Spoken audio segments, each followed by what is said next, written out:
Big good one here, and eventually we will. Like if you agree with my sentiments about the movie. If you disagree, feel free to hit the download button. But subscribe.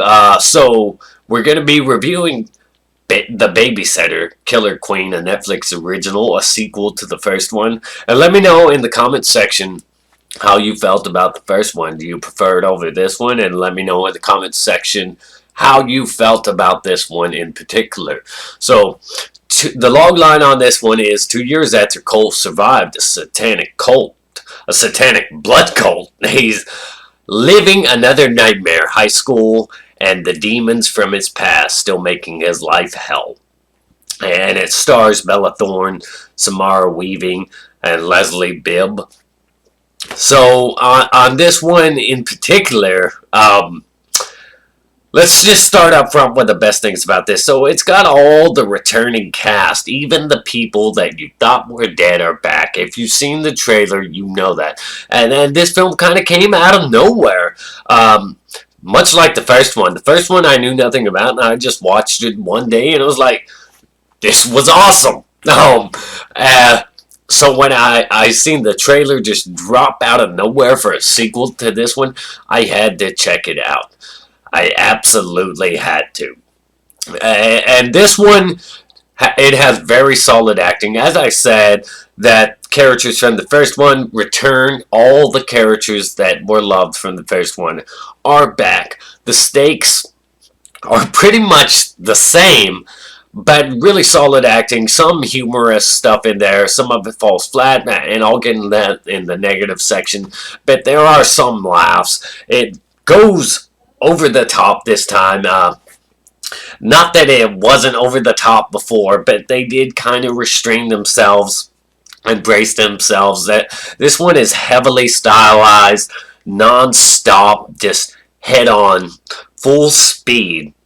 They entertain you almost every moment of the film. It doesn't feel like there's any scenes that really drag down the pacing or anything like that.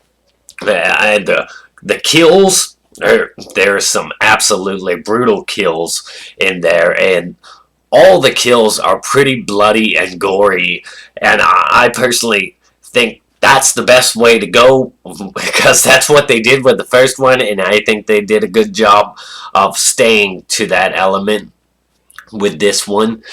And ultimately, though, there are a lot of negatives on this one. I will say that it is really refreshing to know that they were able to, and to see that they were able to get all these people back.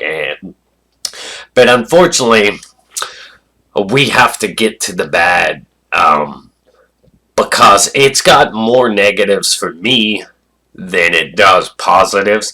So let's just get to the worst stuff about the film. It is really hyper stylized. And its story feels a bit sloppy, a bit messy, and a bit repetitive of some of the things from the first, such as some of the kills are way too similar. Some of the exact same things that happen to our villains are way too similar, and there are just so many elements. And Samara Weaving isn't in this one as much as she is in the first one, where in the first one, she was this babysitter that was every 12-year-old's dream. She was cool and all that, and then she was incredibly dangerous. She had that combination of sweet and deadly, and they used somebody else to try to fill that void in this one, but I feel like they took certain characters in the wrong direction, and it did not pay off well. I also felt it was a bit regressive for Cole's character to be this just awkward kid that's the nerd that's picked on, and considering how things went over the course of the first film, it felt like this was regressive, and there is not a lot of progress. It just feels like we repeat a lot of the same stuff, and we double down on all the things that were a bit over the top in the first one. The first one felt very well balanced with the over the top stuff and the more realistic, toned down nature of things. This one just goes all in on satire. It's just really over the top. I cannot stress that enough, how far they go out there. They have all these little scenes that just kind of pop in, showing flashbacks to characters, explaining why they are the way they are, why they sold their soul or whatever. And then you have these sort of little fantasy dance numbers and just stuff that they cut to that does not mesh well. It doesn't work well. They went too far into trying to top the absurdity of the first one. And what made the first one so great was these completely ridiculous characters in this completely ridiculous situation, but the reality of this completely ridiculous situation. And this one, it just feels like it was a real disappointment and a real letdown. It hyper stylized, and I do appreciate the blood and gore and some of the jokes, but most of the jokes made in this film really fall flat for me. They really do, and I don't really understand the kind of group of new kids that are supposed to be the kind of cool group or whatever. There feels like some miscasting there with the two kind of chunkier members of the group. And there's just, I will say, however, that the new girl, the newest member that of the main cast, she did quite an amazing job, and she kind of stole the show, really, in with the two kind of chunkier members of the group. And there's just, I will say, however, that the new girl, the newest, Ken Marino, I always find him like a hit or a miss, but he works for me in this one. However, just Gina Ortega, or Ortega, if that's how you pronounce her name, she was quite amazing. But as far as it goes, I cannot give this one a real positive outlook. I can't be real enthusiastic about this one. Maybe I went in with too high of expectations because the first one was so just well done, in my opinion. This one, I didn't like the direction they took certain characters. I felt like a lot of the things that happened in the story were just for the sake of convenience. And the story, some of the characters even kind of say, well, you know, yeah, when it comes to like the particular twist or whatever, well, so a lot of things in here just do conveniently happen, and I'm just really disappointed.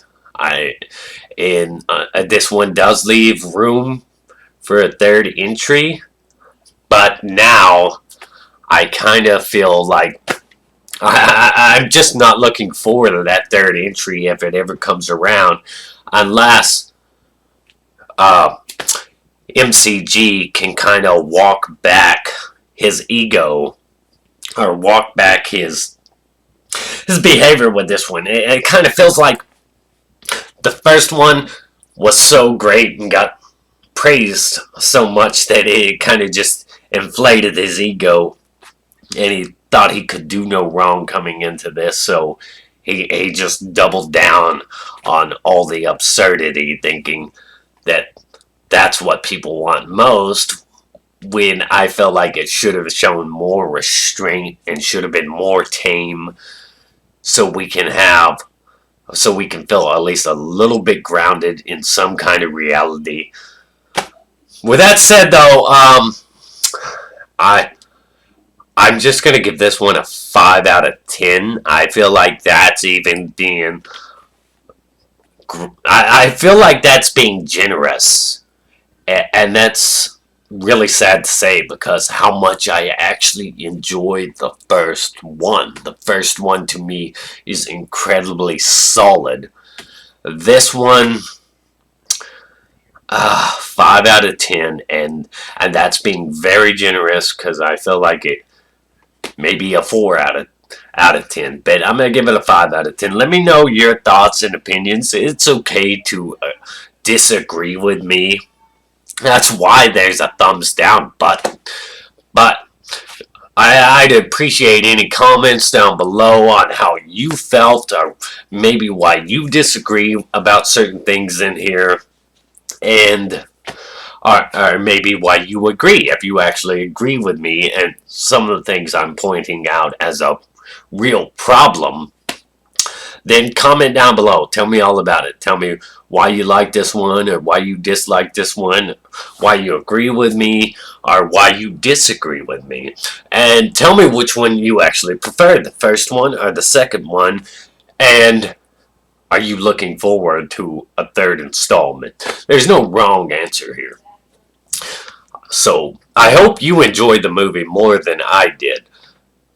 With that said, Big Good One here. Eventually we will consider subscribing.